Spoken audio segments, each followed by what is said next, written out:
The Red Dirt D&D podcast is brought to you by Pro Laser Cuts.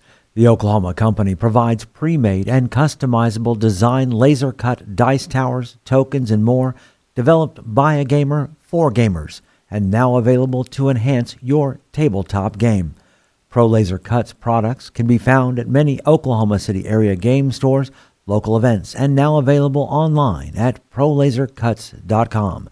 That's laser and cuts with a Z, Pro Laser Cuts. And by SD Way Gaming, where dice goblins unite. Our friends at SD Way Gaming celebrate the beautiful dice players handpick for their games and splendor.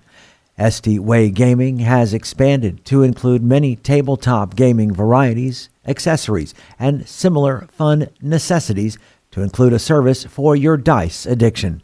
You can shop for a variety of products at sdwaygaming.com or find SD Way Gaming on Facebook.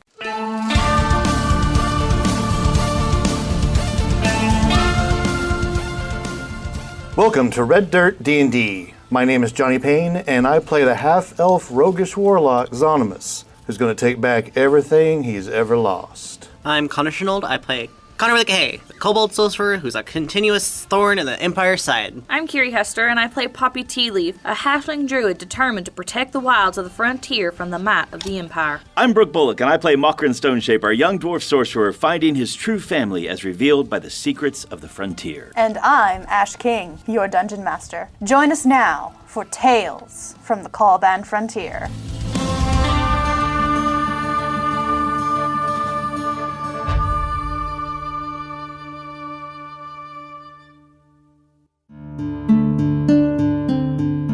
Well, with Gideon laid to rest, you have been discussing amongst yourselves and with Eopix the possibilities of where to go next.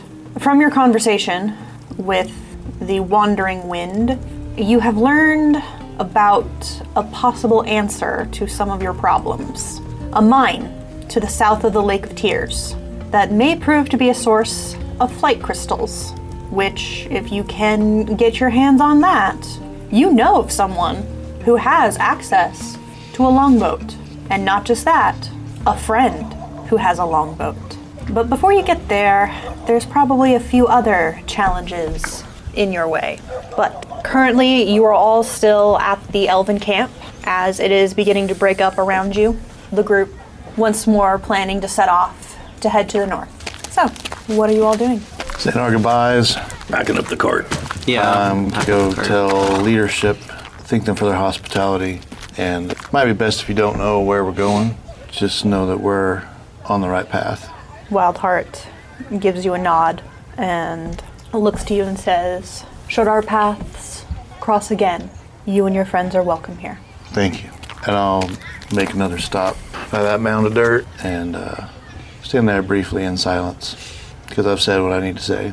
And then I'm going to go around and help everybody else pack up, get on a horse. I know we're in desert-ish. Mm-hmm. How desert is the desert?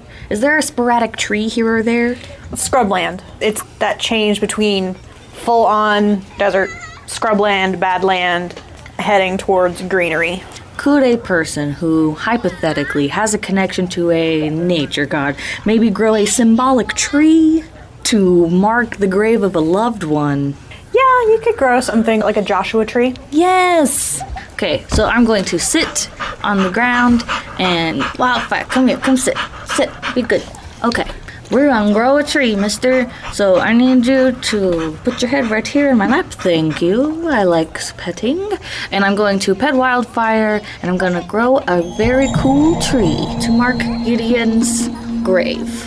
And it's a Joshua tree, so it's not super dependent. You know, beauty is in the eye of the beholder, but it will survive. It is a strong tree like Gideon.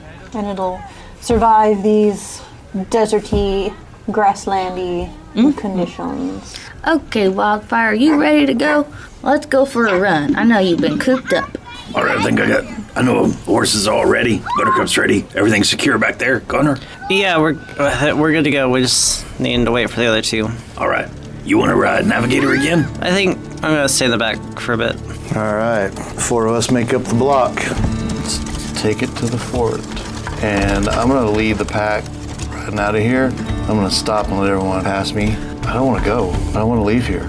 You do see Konnor at the back of the wagon, peeking out and staring at the tree that Poppy grew. Yeah. I'm sitting here on my horse, looking behind me. It was a whole different world, a whole different life. I turn and look at the one up ahead, and I see Konnor peeking out. As you look, Poppy turns around over her shoulder and says, "Come on, Slowpoke, we've got work to do," and laughs and smiles. Under his breath, he'll say, "Yes, we do." Kick his horse and catch up. You do notice a small little jackalope, his nose poking out of the underbrush. Twitches as it watches you go by. Don't even acknowledge it. Right on, my chest out, my head held high. So, Konnor, I say over my shoulder. Yeah, what's up? I noticed that there was a particular reverence at Gideon's funeral when you put the flask down on his chest. Is that a kobold? Did I connect with the kobold thing? I mean, like I said earlier, I'm fascinated about the similarities. I was totally surprised the elves and their funeral methods versus, like, it's very dwarven. Oh. How about kobolds? Ours is a little different. Zonimus was the one who wanted me to give him the flask. Right. So that was kind of his thing. Kobolds, when one of ours passes, we get a portion, or like a piece of their hoard to remember them by. And I'm silent, realizing that you have Gideon's backpack. Mm-hmm. I now have Gideon's hoard to help me remember him. Pull out a little handkerchief with some embroidered poppies on it. And I'm like, well, that's pretty nice. Stuff it back in my pocket. That's good. So, how are you feeling about what happened? Well, Gideon gave his life for something. And then when we heard his spirit talk, he spoke of us as family. And we're not, if you want to be technical, we're even different species. But yet, he bonded us together. He saw us as families all. Halfling, daughter, and you and me as compatriots and brothers. Ain't nothing more brotherly than the relationship between Gideon and Zonimus. That's pretty obvious. But I'm with Zonimus. We're gonna do our best to protect the frontier, and then we got justice payment to do. For sure. He just surprised me is all. I never, wasn't too close to Gideon, but I think of you smooth skins differently, I guess, than family per se. I used to think of Gideon as just a warrior, but his passing makes me a lot sadder than I expected. That makes sense. I look over my shoulder with a big smile and say, being all cold-blooded and stuff. Emotions, that's gotta be new. But we have emotions. It's not that, it's just a cultural clash, I guess is the word for it. Well, I understand that. But yeah, I guess y'all aren't too bad. I'm growing to like y'all. Well, that's cool. Don't mind Zonimus. I heard what he said when you said you didn't know nothing. He's always suspicious about people. Don't worry about it. Yeah, it's that paranoia. I understand. I know you're being honest. It's all right. Yep. I can always count on you, Mokrin, and he reaches out to pat your shoulder. Simultaneously, Poppy sidles up to Zonimus. So, Konnor's suspicious, right? I'm glad you noticed it too. He's a brass kobold. He's got to know something that he's not telling us about Thundercrack. Serafina was obsessed with him. She seemed to believe that there was some connection. And I don't know much about kobolds, but I do have a suspicion that they are connected in like a hive mind scenario. Like we were in the Temple of Nightmare and they seemed to understand what they were going to do, but before they didn't have to say nothing. So I think that maybe Serafina might thought that they could tap into his brain maybe and see Thundercrack, or they could torture him and Thundercrack might come save him. Like I said, I don't know nothing about no kobolds, but I'm just saying it's suspicious that he doesn't know anything. He knows something. He just don't want to say nothing. But he also hasn't killed me, and I'm in my sleep, so I'm torn. Yeah, he's had every opportunity to kill any of us, especially before he came out of the bag. But it makes me wonder if we're a means to an end. Maybe he wants to get to Thundercrack, and he knows that we're gonna eventually maybe get there. I don't know. I have a plan. Just keep an eye on him is all. Poppy, where did we go wrong? What did we do wrong? And suddenly this changes, shifts, and loses it. We haven't done nothing wrong. We did what we did. Listen, do you honestly think that you could have stopped Gideon from rushing in and trying to save the day as Gideon always did? No.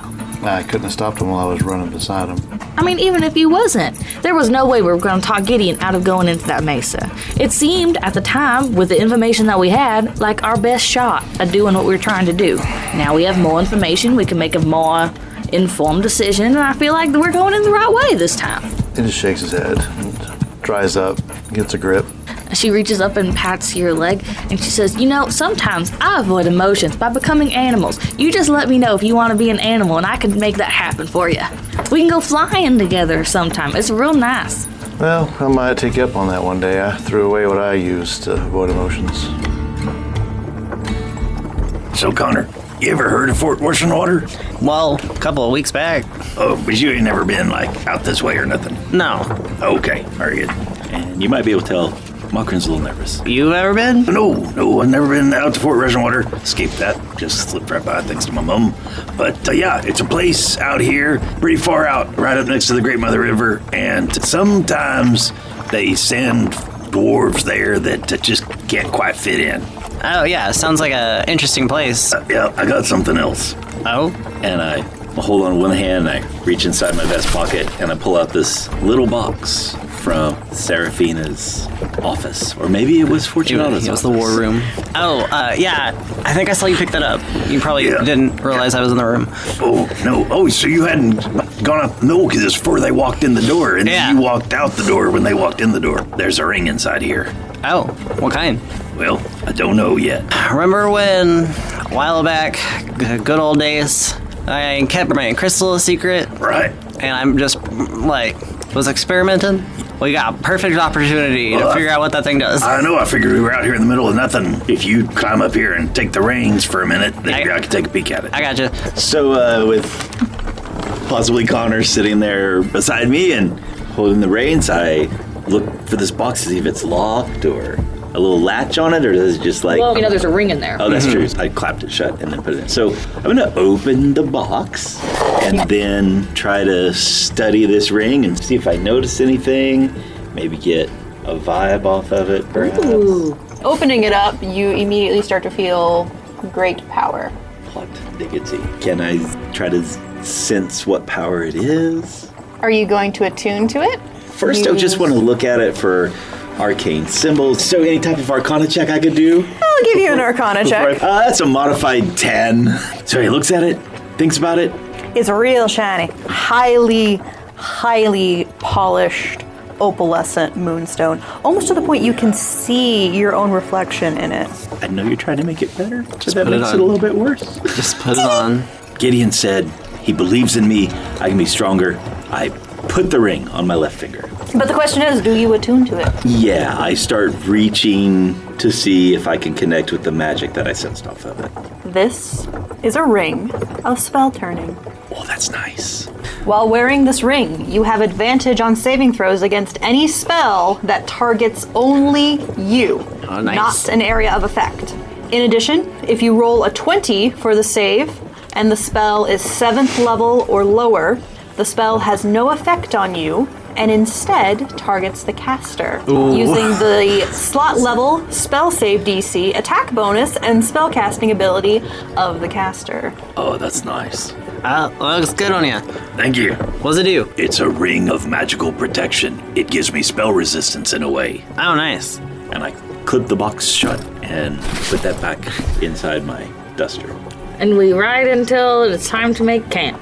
Yes, the day passes, your first day away from the elven camp, because it is definitely a several day journey down to Fort Rushing Water. So your first night away, all goes quiet. So we make camp, and I say, Mokrin, one, that's a mighty fine ring. Is that the one you took from Seraphina? It is. I put it on whenever we were riding. So it wasn't cursed. No, it is. No. That's nice. Do you want to see something cool that I've been working on today? What's that? And just for fun flavor times, I'm going to cast Transmute Rock and make some rocks or not rocks. It's not rocks anymore. Now, why would you want to go and muddy up perfectly good stone like that? I can go the other way too. I can turn mud into rocks, Oh, that's nice. but I can only go one way on any given day because it takes a lot out of me. If I stacked up enough stone to make it a house, could you touch those stones and turn some to mud? Some of them, yeah.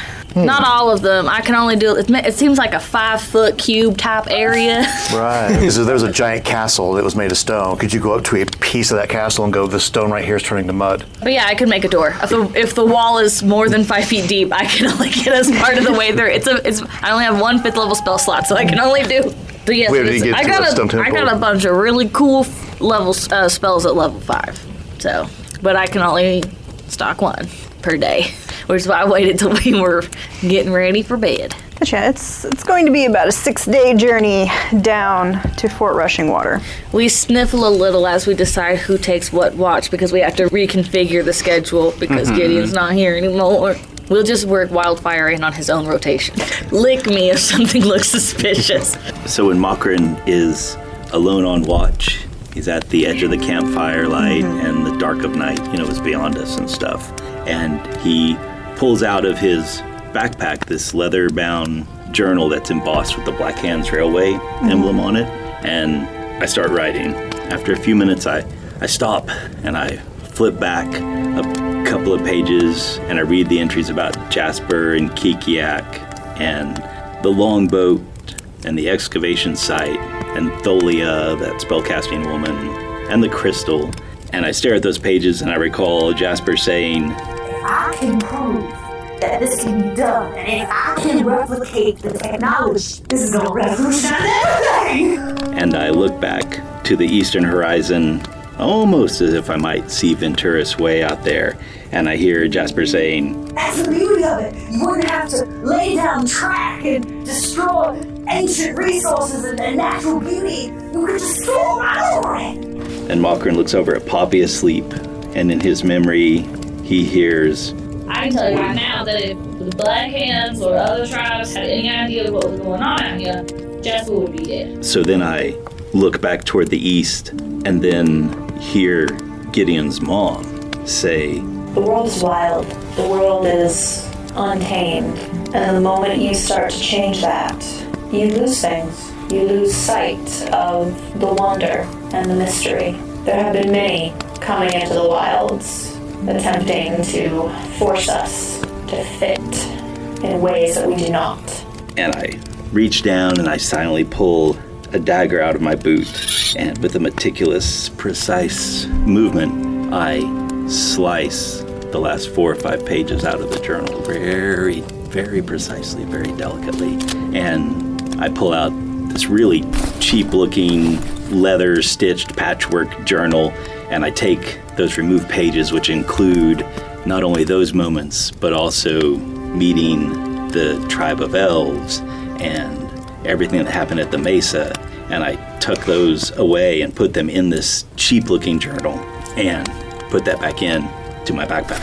And then I reopen the Black Hands journal, and on this clean page that's there, I write, "Continuing to cross north across Great Mother River, landscape remains mostly unchanged, nothing of note."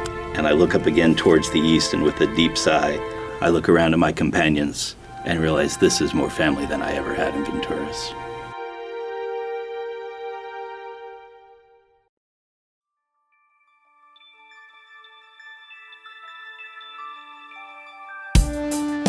Greetings and salutations, my friends. I'm Michael Cross. So great to have a moment to talk with you during this mid-show break.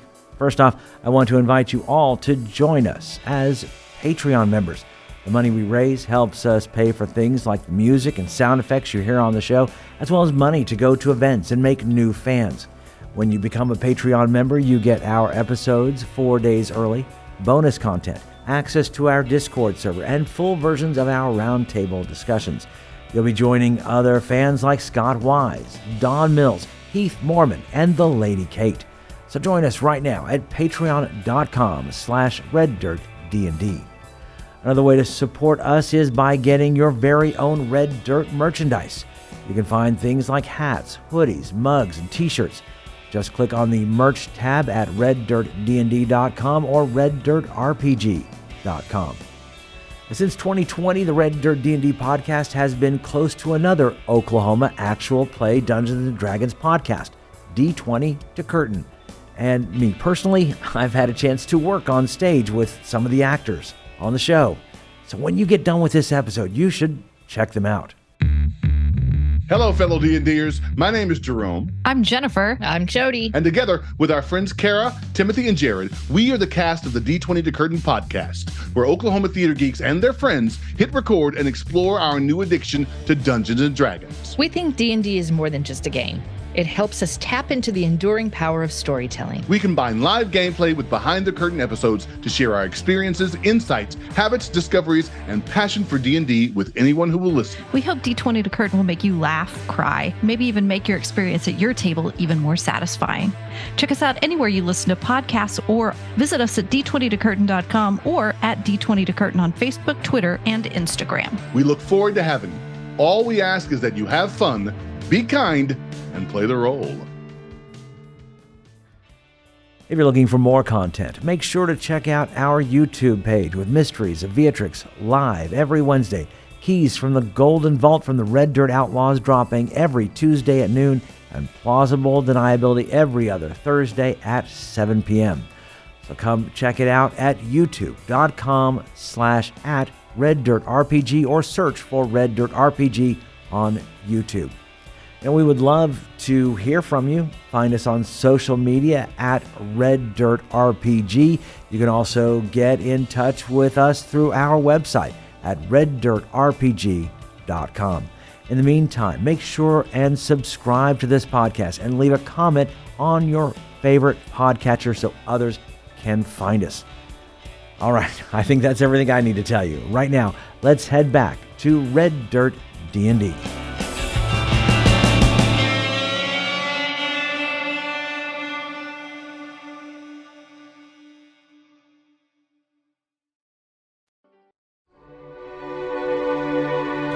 Another beautiful morning on the frontier. You gather up your things, start headed out again, because it's going to be many days, about 6 days, to reach Fort Rushing Water. But a few days in to your journey, you hear the sound of battle ahead of you as a strange, not quite sandstorm, but you're noticing it's a whirlwind that's whipping the sand about. Approaching, you see an orc. Michael, would you like to describe what they're seeing? First off, who am I fighting? In your travels, you have been wandering the Caliban frontier far and wide, and today is just one of those days that you have run across some of the foul beasts that plague this land. Strange, sandy silhouettes that are known to whip up into clouds of roiling dust and sand. All that you see is just the vague shapes of humanoids that have been attempting to engulf you. You see this fairly large orc, 6'5", green-gray skin. He actually doesn't wear a shirt. He's got long black hair, bright blue eyes, a great smile, even with the tusks. And he wears kind of like a kilt, but not in the plaid. And he is wielding a long sword in one hand and a shield in the other. But he's also got another long sword on his side. You see off in the distance where his horse is waiting. As he's doing battle, in a whirlwind of flurry of blows. And, ha! Come on! Is that all you got? Let's do this! Would everyone at this point like to roll initiative? Yes, I do believe. I miss Gideon's accent. No, it's awesome. I do believe that gentleman over there has picked this fight. That's what it sounds like. I get advantage. Yes! What? It went from an 8 to a 19. Yeah, nice. What's your dex? +2. Okay. Because I also rolled a 9. You probably got a better dex. I do. Yeah. I have a +3. Zonimus. 18. Konnor. 8. Mysterious new orc friend. 21. Oh. 16. Poppy. I got a 19! All right. So, the scene before you. There are these two swirling creatures, somewhat dancing about this madly brave orcish warrior that you have come across. You can see the shapes within these practically living dust devils. And so it will be our new friend who will take his first turn. Well, first off, let's go bonus action. I would like to rage. You may rage. We got a You barbarian see orc. the orc scream, "Ah!" and a tail appears underneath the kilt and seems to be acting on its own as he goes in for a first attack, dropping a shield and drawing a weapon. Would that count as interacting with an object? So you want to drop your shield and draw your other longsword? I would classify that as part of the attack. Okay, good. So I can just use that as, okay, good. So first off, attacking with the longsword against this one thing, we're going to go reckless. That would be a 28. Will hit. Let's start with 11 points of slashing. Okay. And important question, is this magical? So I do have a +1 longsword, and so that will be 12 damage on the first attack. Excellent. Second attack will also be a 28 for 11 points of damage. Okay. And then he's going to go offhand attack. And so this one would with not be longs- magical. Correct. And it's still 17 to hit. Will hit. So this one would be 7 points of slashing non-magical. Okay, so that would be halved to 3. All right, yeah, you dealt a mighty blow to this sandy silhouette of a creature. Ha ha!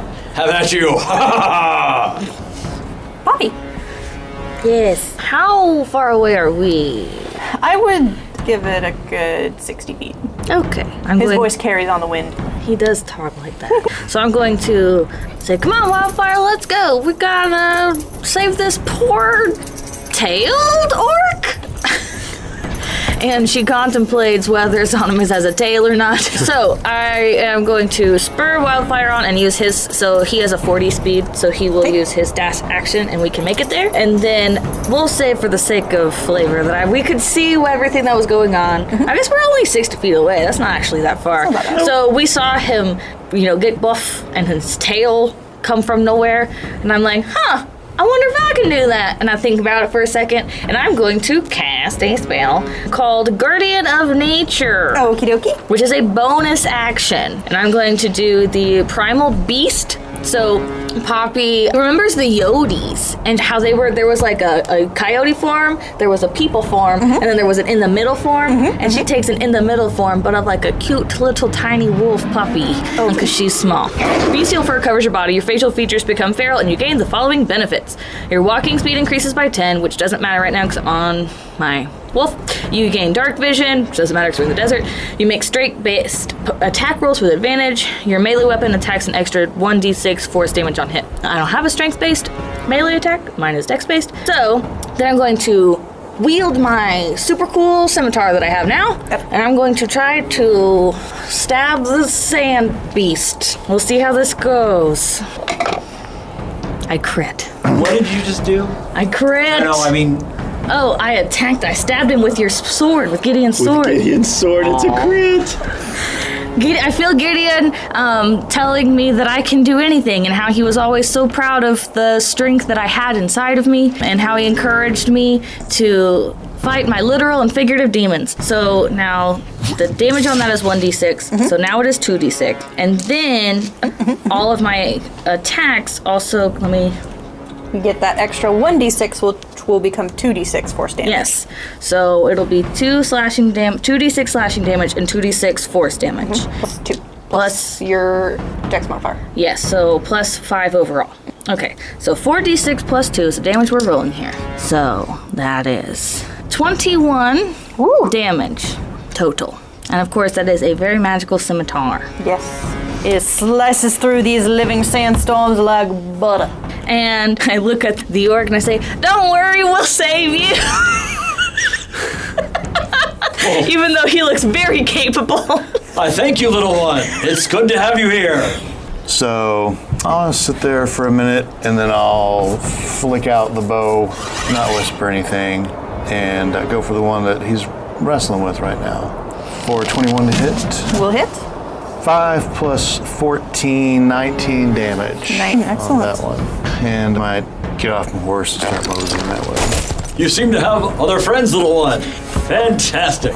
All right, Makron. Makron interaction ties off Buttercup's reins real quick, and then grabs his focus crystal, swirls it in his hand in a golf ball size green swirly orb.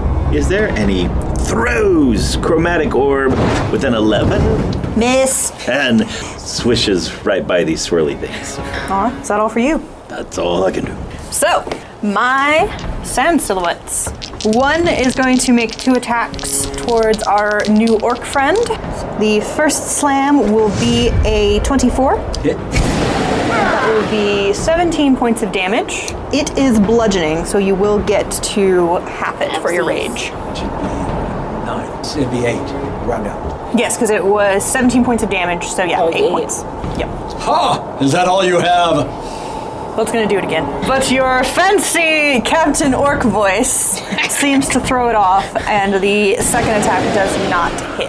The second sand silhouette is actually going to look down to the creature that has just entered the fray, the cute little halfling. This will make 2 slam attacks. Yeah, probably hit. The first one will be a 14. Oh, that one misses. All right, and then the second one would miss because that is only a 12. Oh, yeah. So it just goes right over you. All right, that is it for my 2 sand silhouettes. Huh, must be good to be small. Simon, let's get a load of this guy. Konnor. Okay, so I'm going to stand up on the other side of the cart and whirl a little ball similar to Makron's, but instead of green, it's that oil slick, chaotic thing. And I'm going to hurl it at the one who's trying to attack Poppy. Okay. Since Poppy's there, advantage for pack tactics. Which, with the bright noonday sun, that would be normal. Oh, okay, I'm sorry. I'll roll that again. Forget daytime's a thing. You can get you some sunglasses. Ooh, nice. 23 to hit. Will hit. Okay. You're just casting a first level chaos bolt. Yeah. 12 points of thunder damage. 12 points of thunder. All right, it does not seem to be resistant or immune to thunder. Yay. All right. Is that all for you, my small devious friend? Well then, back to our mysterious orc. I've noticed my offhand longsword didn't seem to do as much damage. Mm-hmm. Can I get my shield back up by dropping my longsword? Sure. So he throws the sword down into the ground and puts the foot right under the shield and flips it back up into grabs his hand. Nice. And says, all right, let's do this one more time. And goes in reckless with a 28. 28 will hit. 10 points of damage. And then 24 to hit. And this one's only going to be 7 points. All right, moving back on to Poppy. Again. I'm gonna try to hit him again. Oh no! Hold on. Let's see. So that's going to be an 18 to hit. And then this time it's only gonna be 2d6 because I did not crit. It's only going to be 10 damage of the slashing variety. Yeah, the one that the 2 of you, my mysterious orc friend, and my dear Poppy, that one is looking really, really rough. We have them on the ropes, little one. We can do this. Zani? I'm walking up to the scene here. It's the bow in one hand. I pull the other hand up level with my face and start to generate that swirl of purple green magic, and I stop and look at it for the split second or an eternity. Clench my fist and curse an orc and shake my hand until it dissipates. Disappointed coyote noises. And I pull the bow for 18. Will hit. For a grand total of 18. 18. So, you pull back the bow of Iapix. Once more it sings, the arrow streaking across the battlefield into what you feel is about the level of the chest. And one of these 2 swirling sandstorms just and dissipates, the sand falling around you. Oh, good shot! I'll smile back and nod at the orc, but I'm stopped walking, keeping my distance. Alright. Makron. All right, we're gonna try this again. Same motions, same swirly, same golf ball size. That is a unmodified 17, so 25. Will hit. Woo, all right, and so this time, for 16 points of damage to the one of the ones that hasn't been hit yet. Okay. An important question, what type of damage? Oh, that is acidic damage. It does not appear to be immune or resistant to acid. Sweet. So, my remaining sand creature is going to aim 2 more slam attacks. It's going to go after you, my friend, my mysterious friend, since you have opened yourself up to the attacks, because I get advantage because you recklessly attacked. So the first one will be a 23. This would have seemed to have hit, but his tail comes up and deflects with an extra 6 to his AC. He now has a 24 AC. Oh, gosh. I know who we're putting in Fancy. front. All right, well, the creature will attempt to strike again. And does that AC last until... It's a reaction to AC against hit, and yes, I believe it lasts until the end of the turn, but let me make sure it's not just a reaction. Okay. Is it a shield or is it a parry? Correct. That's really the question. Is it below an 18? Yeah. Okay, then. We'll figure it out later. All right. Okay, this sand silhouette tries to strike out at you twice. Ah! And it missed again! Going good old reliable. Just throwing another Chaos Bolt. All right. Oh, that's a crit. So, 14 cold damage. 14 points of cold. Okay. They do not seem to be resistant or immune to cold. So, the last remaining sand silhouette rages about this battlefield in a howling sandstorm. This mysterious orc, is he friend or is he foe? We'll find out next time.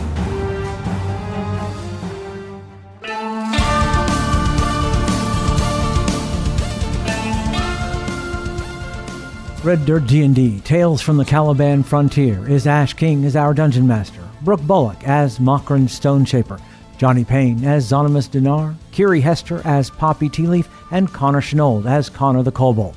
Our theme music was created by the cinemagician P.J. Castillo. Our incidental music comes from Jeffrey McBride. Our sound effects and additional music courtesy of Monument Studios, Andrew Sitkoff, and TabletopAudio.com. We here at Red Dirt D&D could really use your help in getting the word out about us. If you like what you've heard, make sure to rate us and leave a comment. You can find us on Facebook, Twitter, and RedDirtDND.com. Tell your friends about Red Dirt D&D and share us on social media. And we have new content on our Twitch channel at twitch.tv/RedDirtDND. And check us out on our YouTube page. Just search Red Dirt D&D. You can also support the show at patreon.com/RedDirtDND. We have several giving levels, including early listening to shows and access to our Discord server. Join us next time as we go deeper into the Caliban Frontier.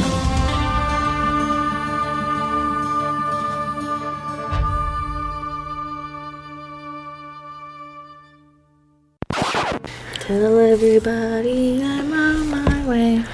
New friends and new places to see. I've been wanting to rewatch that movie so long. Can't quite fit in. So the Australia of the Caliban.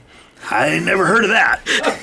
But that was exactly what I was thinking for some reason in my head. Just be careful of the emus. Don't go fighting no emus. The dingo stole your baby. Where's that dog going with Poppy?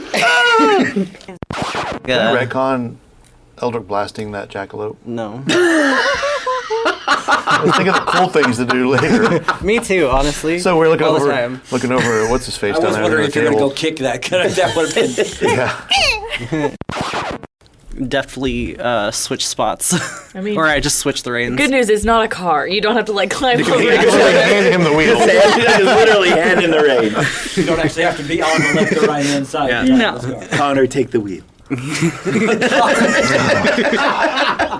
WWKD. Steal everything. That's what WWK. I don't steal everything. I steal Steal what the shiny I steal thing. what I consider mine. I'm just taking it back. I have more use of this than they do. Said Indiana Jones. Come on, Bilbo, just put it on. It's what I'm afraid of is a ping that goes out. Just do it. And we see Fortunato's head turn toward the camera.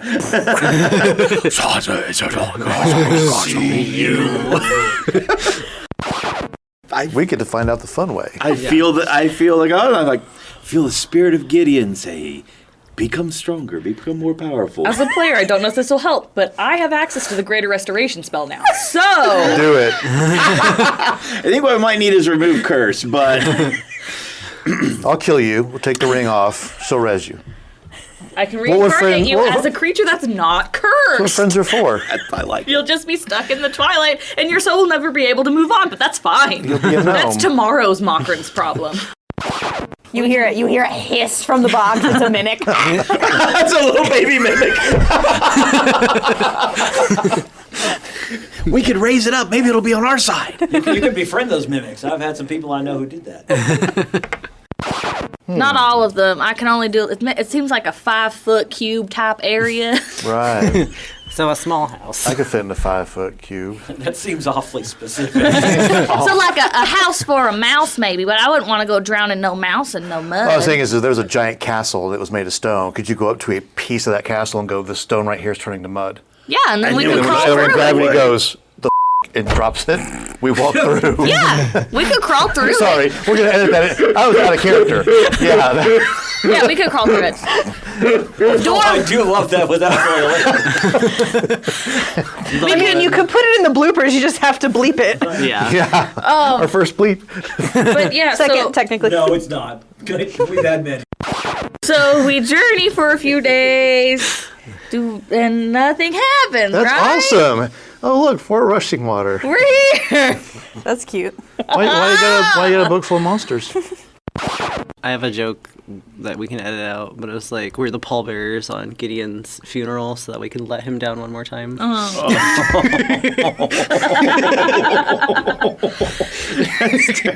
would like to apologize for the dark humor. This is how we cope with our grief. Is that all you got? Let's do this. I'm sorry. Do believe. I miss Gideon's accent. No, it's awesome.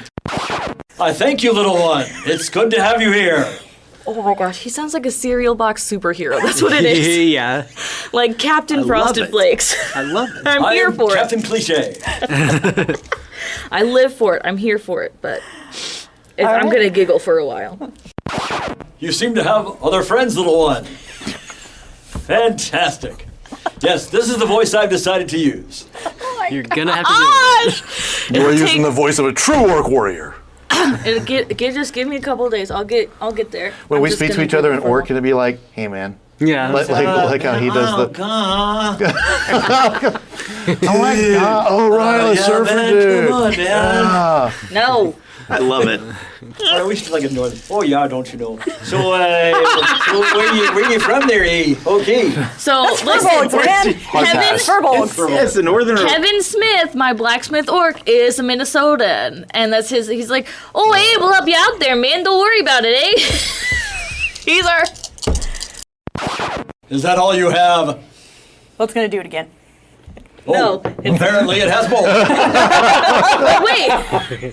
Wait, there's more.